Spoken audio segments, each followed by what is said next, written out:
मैं ईना साहिल दनेशरा की mother, single parent, मैंने अपने बच्चे को 23 साल से एज ए सिंगल मदर पाला है और एक रईसजादे की स्कॉर्पियो जो कि स्पीड की रील और स्टंट मारने के लिए अपने घर से गाड़ी लेके निकले थे, अनलाइसेंस्ड।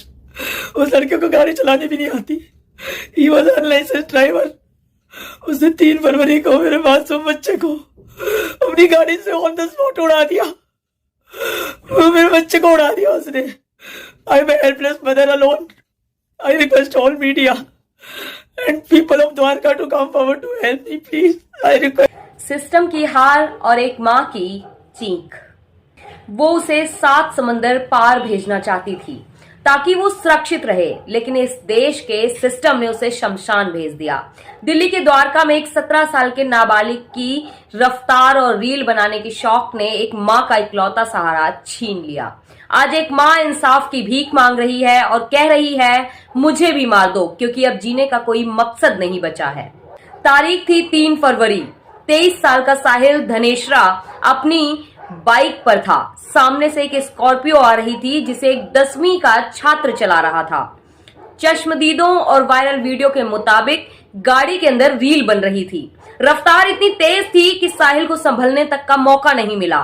टक्कर इतनी जोरदार थी कि साहिल की मौके पर ही मौत हो गई।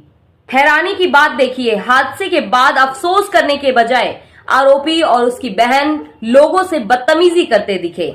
आज वो आरोपी अपने बोर्ड परीक्षा के नाम पर अंतरिम जमानत पर बाहर है और यहाँ एक माँ अपने बेटे के गर्म कपड़ों को सीने से लगाकर रो रही है। आज की ताजा अपडेट यह है कि साहिल की माँ इन्ना माकन का धैर्य अब जवाब दे रहा है। उन्होंने सिस्टम पर गंभीर सवाल उठाए हैं। इन्ना कहती हैं, मैंने सिंगल मदर बनकर उसे पाला है। मैं उसे इस देश में रखना ही नहीं चाहती थी क्योंकि मुझे यहाँ के सिस्टम पर भरोसा ही नहीं था। आज मेरा डर सच साबित हुआ है। वहीं दूसरी तरफ नोएडा के युवराज मेहता का परिवार, जिसने ऐसे ही एक हादसे में अपना बेटा खोया था, अब देश छोड़कर लंदन जा चुका है। उन्हें भारत के कानून से इंसाफ की उम्मीद खत्म हो गई है।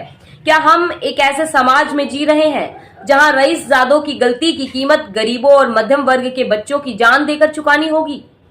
आरोपी के पिता कहते हैं कि उनका बेटा डिप्रेशन में है, लेकिन उस माँ के डिप्रेशन का क्या जिसका बुढ़ापे का इकलौता चिराग बुझ गया?